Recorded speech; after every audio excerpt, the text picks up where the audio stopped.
This is Alabama Politics with Steve Flowers, an in-depth interview with Alabama's top political newsmakers. Now, from the studios of Troy University, here is Steve Flowers.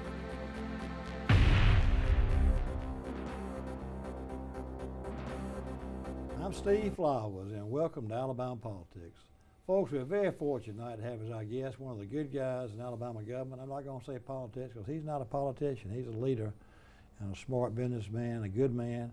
Our state treasurer, Young Boozer, who, by the way, is starting his unprecedented third term, is beginning his third term as state treasurer. He served 8 years as state treasurer, elected twice overwhelmingly, and then John McMillan, who was state treasurer, left to be head of the new Cannabis Commission, and Young had been chairman of working in the finance director's office with the Governor Kay Ivey, and they moved back over to his old job as treasurer. Good to have him back as treasurer. Good to be back. Good to be back with you.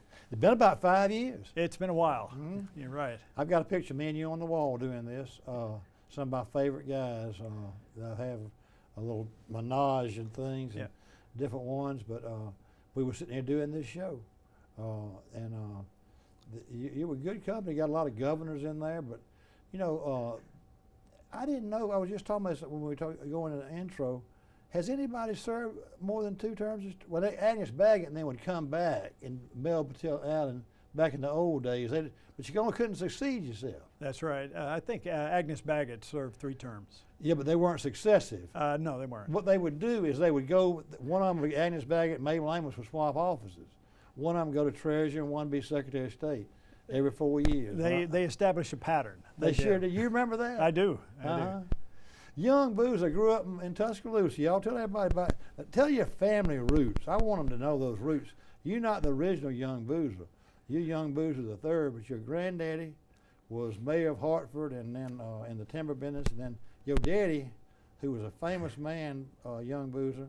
Tell everybody the story of the Young Boozer name, if you will, and take time with it, because it's a great story about Alabama, about history. It is a great story, and the Boozers who settled in Alabama originally came from South Carolina, and the Young family married into the Boozer family. And as is a tradition in a lot of Southern families, is that the first son gets the maiden name of the wife as a first name. So that's how Young became associated with Boozer. So was the original Boozer? Was his family? Were they born in South Carolina? They were. They were. That's the family originally came from the German-speaking part of Switzerland. Came over in the boat. Half of the boat got out in Philadelphia. The other half got out in Charleston, and that's where my ancestors settled. And that's so where really, the Young family was from South Carolina that married into the Boozer family. Exactly.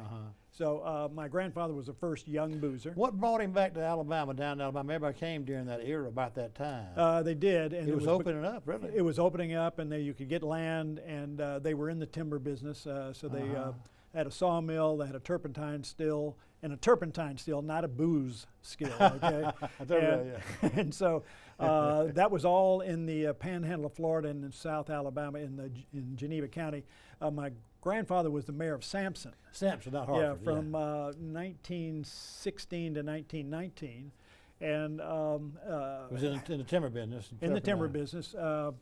My dad was the oldest of 4 children, and my grandfather went up to South Carolina to see on his folks during the Spanish flu epidemic, and unfortunately got the flu there and died in just a matter of days. Was he living in Dothan when he got it? No, in Sampson. Sampson. So what happened was the grandfather was. Yeah. So my grandmother sort of gathered the family up, and after a while moved to Dothan, and that's where Dad really grew up. And that's where he first started playing football and baseball. Was Johnny Mack Brown, he was older than your daddy?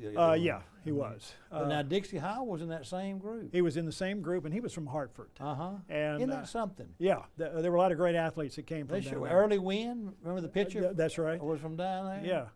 the major league pitcher early, and we had a baseball card of him. I've got a couple actually. Oh, do you? Yeah.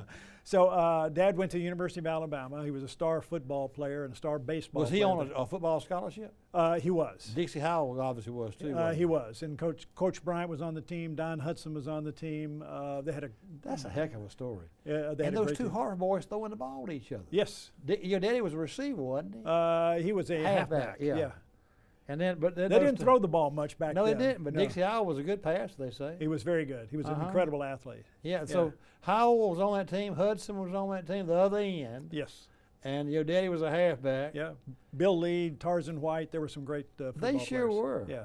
And they went out. They were undefeated in 1934. They went out to the Rose Bowl on January 1st, 1935. Played Stanford, and of course Stanford was supposed to be the best team in the country. And these rubes from Alabama come out here and just get crushed. And Alabama beat them 29-16. In that game, though, your daddy made a great play, but you saw it later in life, didn't you? I did. It's fourth quarter of the game. Stanford's got the ball. They're driving. Are they ahead, or do you know? They were behind and trying to catch up. And the Stanford quarterback drops back to pass. My dad was playing left halfback on defense, throws the ball out there. Dad intercepts it and starts to run it back. And the Stanford player between him and the goal forced him out of bounds. And my dad saw it one time later on with me, and he said, "Oh my gosh, I should have cut back." And he would have scored if he had. But so he had a great football career, and he was also a great baseball player. His next to last year at Alabama, he hit .481 for the season, and I think one time, Youngton, if I'm wrong, do you know the famous artist named Nall? Absolutely. Nall had a grandmama named Lucy Nall, Yep. who had a house in Troy. I'm not sure your daddy didn't stay there while he played baseball in that South Alabama League. You have a great memory. He And lived in Lucy Nall's house there on Murphy Street in Troy. Absolutely. That was kind of a semi-pro baseball league that they had during the summer. So after they got out of school, and there were teams. Have you ever talked to Nall about that?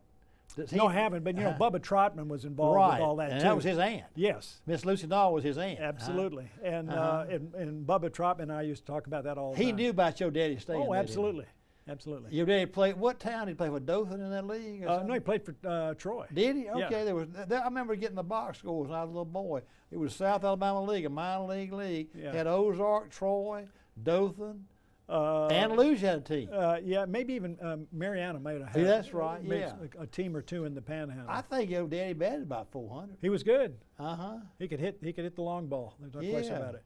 But I got to know him after he'd been a phenomenal businessman, had started in Cotton States Life Insurance Company, been in business with Bear Bryant on several ventures, I think. Yes. And but he sold his Cotton States Life Insurance to Alpha, and he would come down just for the fun of it and buddy around with us in the legislature with Alpha people, Farmers Federation people, and that's how I met you the first time. Yes, on the steps You of were the still Capitol. banking out in California. I was visiting here, and my dad drove me down to Montgomery. That's right. But you'd gone to Stanford. Did it influence you to go to Stanford because your daddy had beaten him in football? Well, so here's the story: is that people come up and say, "Well, Young, my dad, how could you let Young go out to the West Coast?" And he said, "Well, you know, Stanford is a really good school, and we beat the heck out of them in the Rose Bowl." That's right. He always had a smile on his face. He was a good man. You know, and he was always so happy, and I was always so glad to see him. But you were still in bank. But you know, you were perfectly cut out to be treasurer because you had that real successful banking career. You were top executive with the old Colonial Bank with the Louders and all them, and you were running the credit department. What all did you do in banking? That's been your career. That's appropriate. The bankers should run the treasurer's office. Well, my education and my experience is perfect for this position. It because, is. When I went to Stanford, I studied economics, so that gave me a great base for that. Then I went to Wharton for business school, and I sort of focused on. Did you think of that yourself? Your daddy encouraged you to go to Wharton? I did, yeah. And George LeMaitre, who was my mentor in Tuscaloosa, who was the president of City National Bank, I used to go and talk to him about what I should be doing, and I said, law school or business school? And Mr. LeMaitre said, business school for you, which is what I did. And then my first job was at Citibank in New York, and I was working in a corporate credit operation, and got involved with energy lending. I was there for 5 years. I got hired by Crocker National Bank in Los Angeles to help head up a new energy lending department, which basically focused on energy companies in Texas, Louisiana, and Oklahoma. I did that for several years, and a guy hired me to be the chief financial officer of his privately held oil company. So I was in the oil business for about 6 years in Houston. And then I had the opportunity to come back home to here in Montgomery. What year was that? Mid 80s, late 80s? 1980, 1986. Yeah. Yeah. Well, let me ask you this question. Yeah. You were head of all the money, managing the money at Colonial Bank. You were working with the New York bankers on y'all swap money, banks do. We do, Fed funds. I was responsible for the investment department and asset liability management. So it's the asset side of the of the bank statement as well as the liability side. You told me an interesting story I was asking you about for a future column about what you were doing on 9/11.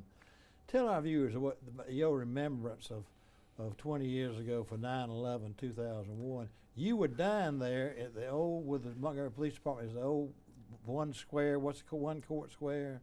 The building out down One Commerce. One Commerce. Yeah.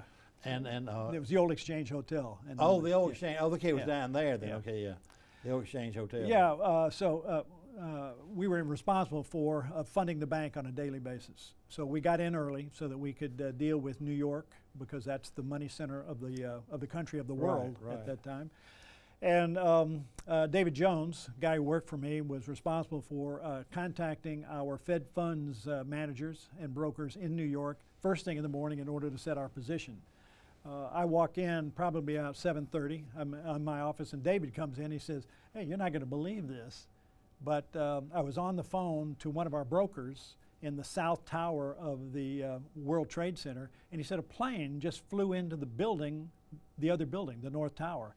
And I thought, well, gosh, that's kind of odd. It must be bad weather, and it must be a small private plane that did that. And he said, let's go upstairs and turn on the TV and see what's happening. Well, we went upstairs and turned on the TV, and as we turned on the TV, the second plane hit the South Tower. But what had happened in between David coming into my office and our seeing that is that the guy that we were talking to in the South Tower said, "I'm getting out of here." And he left his office right then and headed down to the first floor. And he basically saved his life by doing that, by taking that action. That quickly, Yeah, it was a frightening moment. And but that's not the most frightening thing. The second part of that was, as I'm watching that second plane hit the tower, I suddenly realized that my daughter, who was in London, was flying to New York that day. She was in school at Stanford. She was a sophomore at Stanford, and she was flying back from London. And I'm thinking, oh my gosh, my daughter is in the air flying into New York. And I had no way to contact her. I had no way to know what her situation was. And then when the other planes started hitting other targets, and people started coming up with this theory that, oh, wait a minute, these are planes that are taking off in the United States that are fully loaded with fuel in order to be the biggest bomb they can be. It wouldn't make any sense for somebody to take a plane out of London, fly it to New York, and it'd be virtually empty when it got there. You would not be inflicting that much damage. So at that point in time, I was more relieved, but I wasn't totally relieved until I got a phone call from her the next day. The plane that she had been on was flying into New York. They heard what happened. The pilot slowly turned the plane around, and they flew back to London. And they didn't tell anybody in the plane. When they arrived on the tarmac, there was an announcement made, "Ladies and gentlemen, we have landed at Heathrow Airport in London. You will be instructed as to what has happened when you are deplaned." I bet she got on the phone and called you when she got back, didn't she? She tried to, but the lines were busy. Yeah, but she finally got through, and we were relieved to hear that story. Young, do you have two children, a daughter and a son? I do. Yeah. Now the son's older or younger? Younger.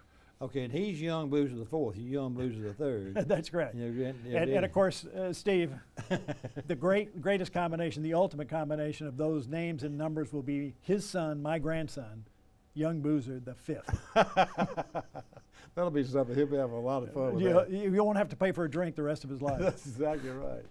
Young, you ran first for treasurer in what year? 2010. 2010, you elected treasurer. Then in 2014, you won a second 4-year term. I did. I was unopposed in the primary and in the general election. In 14. Yes. So you served 8 full years, Yes, two sir. full 4-year terms, and you left that office in good shape. And John McMillan followed you. But is this John? Was John in his first term? He was in his Yes. first term as treasurer. Yes. Okay, first term as treasurer. So you were elected in 2010-14. He was elected in 18. Correct. John McMillan, boy, he's had an illustrious career. He has. He's a great public servant. He is. He conservation, a state legislator, conservation Forestry director, Association. head of the Forestry Association, then agriculture commissioner, 8 years, and state treasurer. Now this cannabis thing. Yeah. Anyway, when they made him that left the rest of this term. So they logically, you've been over in the finance department or I was over at the Alabama State Banking Department. banking department? Okay, that Assistant makes Superintendent sense. of Banking. Uh-huh. Right, but I had 30 years in the banking, Uh-huh. and I worked for Mike Hill. Mike's one of my best friends. He's a great guy. We served in legislature together all those years. Yep, long Uh-huh. time. Good man. He runs a great shop over there, and Uh-huh. it was a great opportunity for me to get over there and help out. You did a good job, Thanks. like you do everywhere you go. But so then you've got the rest of this year. Shoot, you could run 2 more times if you wanted to constitutionally. That I is mean, you can correct. serve out this year or 15 months. What month? When did you go into treasurer? About a month, 2 months ago. A month. A month ago. Yeah. So which would be about 15 months on Yeah. this term. So you're running for re-election. Yes, sir, I am. In 2022, this next time, and that'll be one time for sure. And then you want to, you can run again. Well, we'll see what happens. Uh-huh. You know, the being the treasurer is the most fun job I've ever had. Well, you're perfect for it, like you said, and you got a good staff. You got Glenda here with you. She's been with you a long time. She has, and she's Uh-huh. terrific. But you've had people over there that really know what they're doing. We have an excellent staff. So we have about 30 people. When I got over there in 2011, I guess, we had about 46 people on staff. And what we've done over time is we have reorganized and reduced the number of people in the group, but hired some folks with a different set of skills, and we have dramatically improved the staff over there. So when I got over there first part of October, we had 30 people, virtually the same group that we had before, and it's a group that works really well together. Yeah, and McMillan just left your people in place. A lot of them did. Uh-huh. Yeah. He did. That really and truly, Young, that job kind of does what you were doing in banking. Overnight, y'all got to find the best place to place that money, ain't you? We do, and that has changed dramatically. When I got elected the first time in 2010, we were at the end of the Great Recession, and we didn't have any money. As a matter of fact, the first 2 years I was a treasurer, the Treasury was in the general fund, and we got prorated twice. And I said, this is no way to run an operation. This is just crazy. So we're going to do something different. So we figured out a way to get out of the general fund. We basically turned back $2.5 million, $3 million to the state of Alabama for somebody else in the general fund, and we fund ourselves out of unclaimed property. So The that entire Office of Treasury is done out of unclaimed property. it is, it is. And we reduced the amount of staff. We also reduced the budget, and we just went through the budget that we had to submit today, and we're going to reduce it another $425,000. So we You run. want to give that money back to the general fund? It's just not money that we spend. Okay, yeah, out of- keep it in my fund. Yeah. I'm So- sorry. No, that's okay. Should have turned it on. But anyway, back Yeah. to how much money will y'all do overnight? Oh my gosh, and that has changed dramatically too, because what's happened is that back then we were short of money because we were prorating, and now we are flush with cash. So we have about the money that we manage on an overnight basis is about $5.1 billion. We have another portfolio that's a little bit longer than that, that's $2.7 billion. And then we manage about $500 million for agencies. So you're talking about over $8 billion. And before that, back in 11 or 12, we were probably managing 3, maybe 2.5. Y'all are getting all your money from unclaimed property. Yeah. Give us an example of what would be like lost stocks or what? What unclaimed property is? Yeah. Okay. Like Unclaimed. what would be y'all be? You had to add some staff members to do that though, didn't you? That's been in the treasurer's office for years. But you didn't have to add any people to get it done. No, we didn't. We just changed our funding method. Uh-huh. A lot of other states do this. Okay. And so we just followed their lead because it made a lot of sense for us. And also makes it more predictable for us. How many people work in unclaimed? I'm going to say about 10. 10 of your Yeah. 30 employees. Yes, Yeah. and it's the biggest single department, but we've also used technology over the first 8 years I was the treasurer to improve the process, speed it up, make it more efficient, and allow us to not increase that staff. Right now we have over $1 billion. It's $1.017 billion in unclaimed property. It represents about 8.4 million individual claims. What So is that, like bank accounts people just left vacant or something?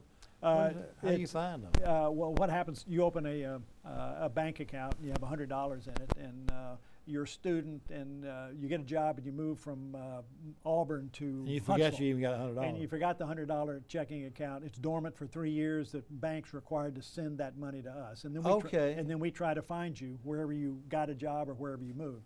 And so that's a really simple example, but sometimes people open up a safe deposit box and they'll put valuables in it, so it'll be And jewelry. they forget it or die or something? Well, they forget it, or they pass away, or they don't pay the fee and they don't claim it.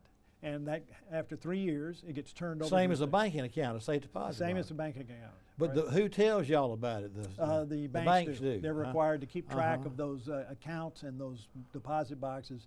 And when it goes past the dormant period, they turn it over to us, and then we sort through it. And the money part is easy to handle, right? It's just like young boozer, $1,000. The things that we get, the tangible assets that we get, and it can be rings and jewelry and guns and love letters and all kinds of crazy stuff. We sort through that, and the things that have value, we try to hold for 2 to 3 years, depending upon what the Like watches and things, like rings? watches, rings. Y'all don't sell them right away? No, we don't, because we make the attempt to return those to the people. Okay. Because you may get a wristwatch and you say, well, it's just a bulova, right? But it may have some sentimental value to somebody. Right, And so what we try to do is to try to connect back to those families and get those assets to them. If we can't do that, then what we do is we take those assets on a regular basis and we put them on an online auction, and they're sold. And It's then online auction sold, now. yeah, and they're sold. So let's say the watch goes for $100. So it comes back and it says, Steve Flowers, $100. And so you can't claim the watch because it's gone, but you can claim the value that we got for it For how long? forever. You mean It that never money y'all are expires. spending right now, somebody come back and claim it for you too? Yeah, They got to but show proof it was really their money though. there's $1 billion in there that is unclaimed. Well, now let me ask you this, y'all can't spend it? No, we can't. Well, how long, they probably in the grave somewhere, they don't know They could about be, it. and so what we're doing is we're hoping that their heirs will make the claim. So what happens is grandma or grandpa passes away, and the son or the daughter or the grandson or granddaughter comes in and says, I found this document, or I went on your website. So go to treasury.alabama.gov, go on to the unclaimed property button, click on that, put in your name and your city, and see if you got something, right? So, and you can check on anybody you want to, right? So if you want to check on your grandmother, you can put her name in there and see if there's anything in there for her. And the thing's updated on a regular basis. We get the banks and the other people who submit these things submit the information between now and the end of the year. So all of this information is being updated in the fourth quarter of the calendar year. So that means that there's new money and new items in there all the time. So everybody in your audience ought to be going to our website, treasury.alabama.gov, putting in a name and address and hometown. Say it again now. Treasury.alabama.gov. So if y'all are watching, y'all might have some of your grandmama's jewelry they sold and you get some money on it. That's right. And of course what happens is there's a delay factor too. So let's say your grandmother passes away, And if she has an asset like that someplace else, let's say at a bank and you don't know about it, what's going to happen is 3 years after her death, after there's no activity on that account, the bank's going to submit the information. So you got to be checking on a regular basis. Here's my tip. Everybody's got a birthday. So what you do on your birthday is you go to our website and you see if we've got a present for you. That's a good idea. It's a great idea. So I would encourage everybody out there to do that. What would it show up like in grandmama's name or something like that? It would. And then what you're going to have to do is you will say, this is how I am related to her, so that you can make that claim. You mean it's $1 billion? Y'all can't spend it over there? What's going to happen to that money? It's somebody else's money. Well, what's going to happen to it eventually? You Well- sit there forever? Well, we're hoping to get out as much as we can. Do y'all you get to use the interest off of it, don't you? We don't accumulate any interest on the balance. So you get to spend that with your budget. So yeah. So what happens is that if Grandma left $100, it's going to be $100 from now on. It's not going to be $100 plus interest earned. Yeah. But I mean, that $1 billion is sitting there, and it's real money. Y'all converted some of the diamonds and things like that to money now. Yeah. It's sitting in the thing, but y'all can spend the interest off that $1 billion for your fund, can't you? I mean, can the state? Oh well, yeah, it's invested, but it doesn't go back into the unclaimed property. Right. Yeah. Mm-hmm. Man, that's amazing. It is amazing, and it's a great service, and we love to do it. Nothing gives us greater satisfaction than reuniting people with their own money. Everybody smiles about it. I guess so. Well, Young, I hate to say it's our time's up. It goes quickly, doesn't it? It sure does. We hadn't done this in 4 or 5 years, but it's good to get caught up on everything, and it's good to have Young Boozer back as treasurer of Alabama. And he always has done a good job. He's doing it for the right reason. He's a banker by profession, and he, he knows what he's doing, and the state treasurer's in good hands with Young Boozer. By the way, he's up for re-election this May 24th, so yes, right around the corner, y'all. And we thank Young Boozer for being with us, and we thank him for being our state treasurer, and we thank you viewers for watching Alabama Politics. Hope you tune in again next week. Thank you so much.